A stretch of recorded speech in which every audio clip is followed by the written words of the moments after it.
Durante julgamento no plenário virtual do STF, outra coisa ridícula, plenário virtual.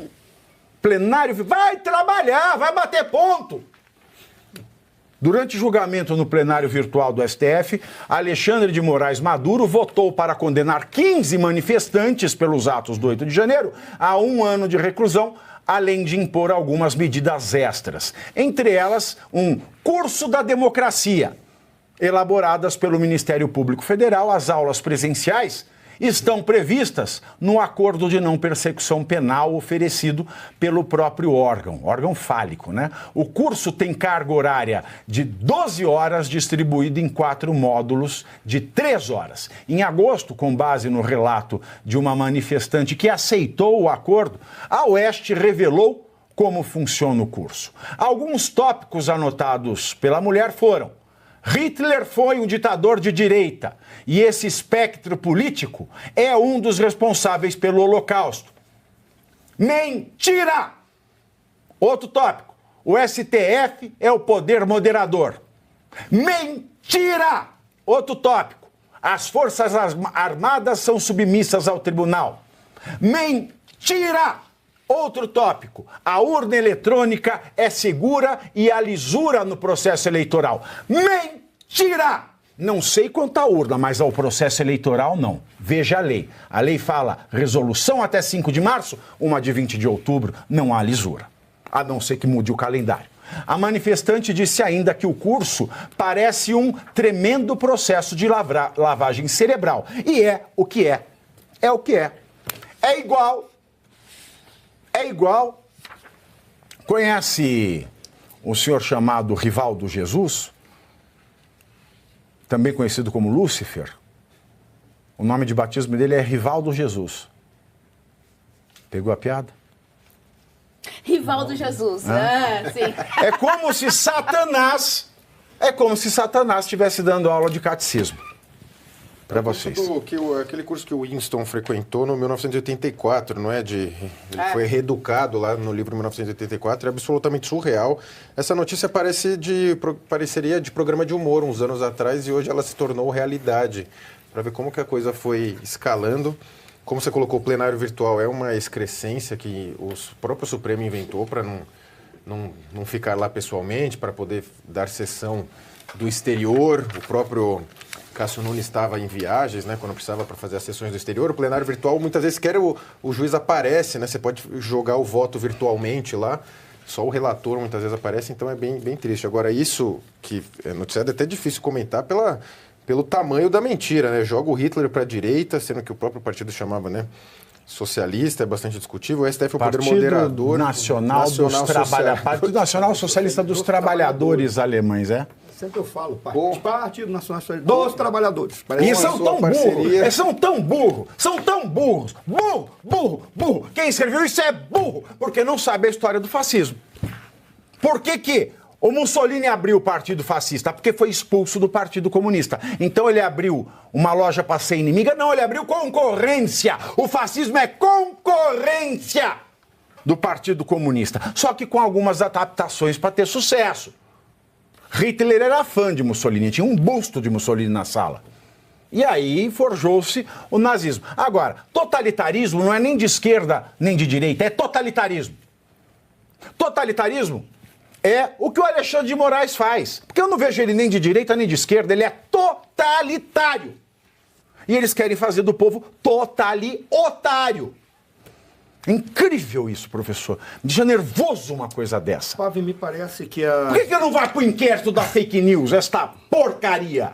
Porque eles são os que estão escrevendo a história, né? Então eles escrevem da maneira como eles querem, mesmo que não tenha nenhum fato com a realidade.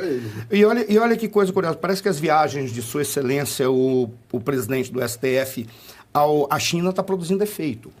Porque esse curso de democracia me lembra muito bem... Sabe que eu estou irritado também? Por várias razões. Eu não ia falar, eu vou falar que eu estou irritado. Porque lá o pessoal foi lá e falou assim, corre que eu estou suando.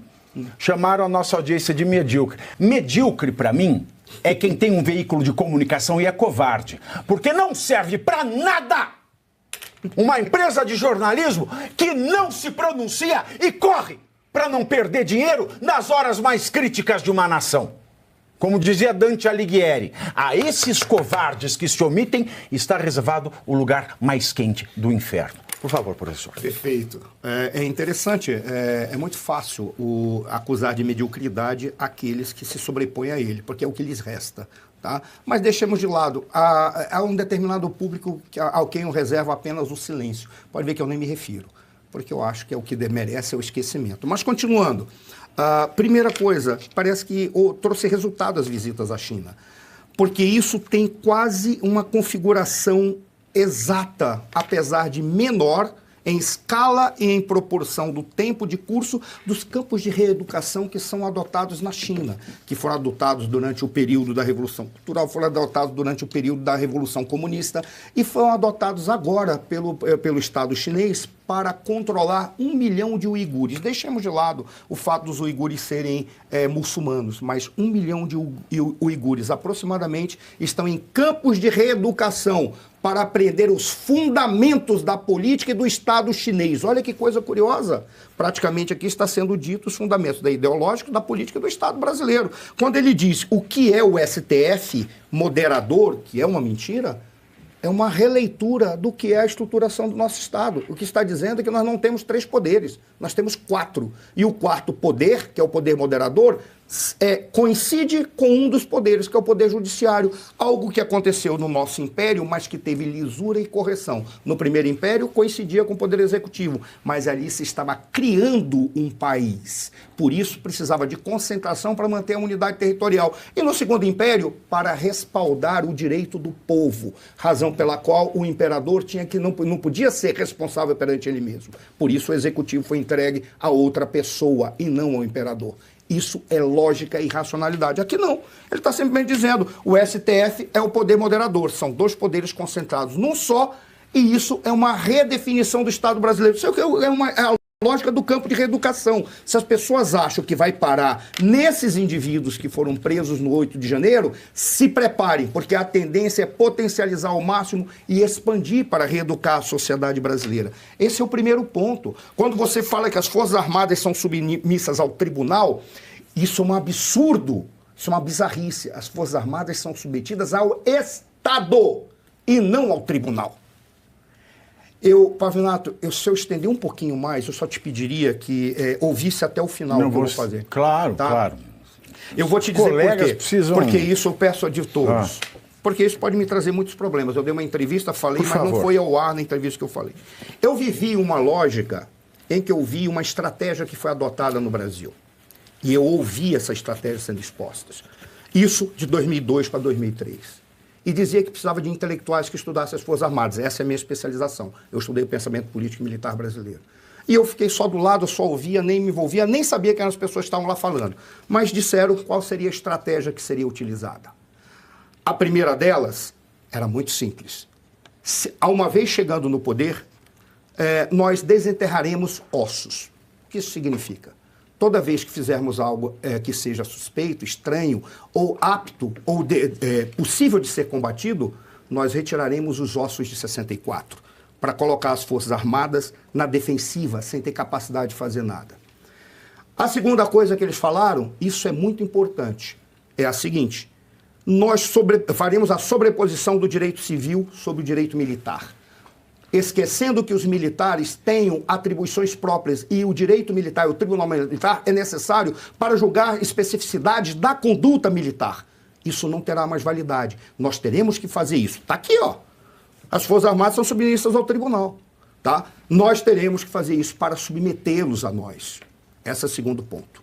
O terceiro ponto é, nós temos que penetrar da maior forma possível nas Forças Armadas, colocando a ideia de que eles devem trabalhar pela inclusão social.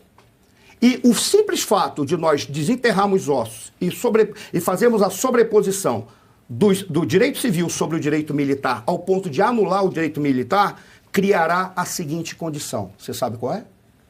Nós transformaremos os praças, ele ouvi isso, ouvi que sabiam o que estava falando. Praça é até subtenente. Nós transformaremos os praças em proletários, transformaremos os oficiais em burocratas e transformaremos os generais em covardes. Eu ouvi isso. Se isso aconteceu, eu acredito que não. Graças a Deus. E não acredito que talvez isso tenha sido implantado na sociedade brasileira. Mas eu tenho medo que isso venha a se implantar.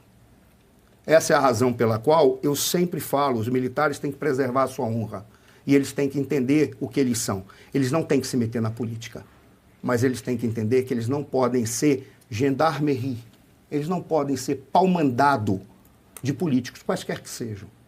Razão pela qual dizer aqui que as Forças Armadas são submissas ao tribunal, depois de ter falado nesse campo de reeducação que o STF é o poder moderador, praticamente está dizendo, nós estamos reestruturando a lógica do Estado brasileiro, estamos reeducando o povo brasileiro para seguir esta nova realidade. Espero que isso seja apenas uma reflexão teórica minha.